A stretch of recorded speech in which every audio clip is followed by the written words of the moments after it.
जय माताजी मित्रों, આપણે આવી ગયા છે આપણે કાકાની વાડીએ। આપણા કાકાનો છોકરો છે અને આપણે કાકાની વાડીએ અડદનો ઠેસર આવ્યું હતું અને આપણે બેઠા છીએ, તો તમે આખો વિડિયો જોઈ લ્યો।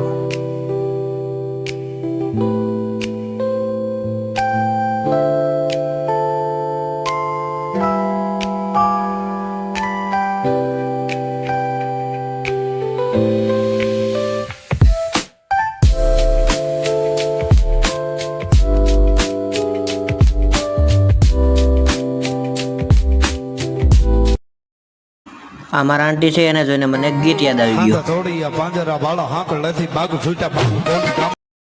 આપણી વાડી આવી ગયા મિત્રો, આપણા પપ્પા છે આ, એટલે આપણા તલ છે, 3 વીઘાના તલ છે અને આપણે એને ઉભરા કરી દીધા અને આપણે આ જે ખડ છે ખેતરમાં તેને સળગાવવાનું છે, તો આ મારા પપ્પા સળગાવવામાં લાગી ગયા। તો મિત્રો, તમને અમારો આ મિની બ્લોગ ગમે તો લાઈક કરો, ફોલો કરો, અમારી ચેનલને સબસ્ક્રાઈબ કરો।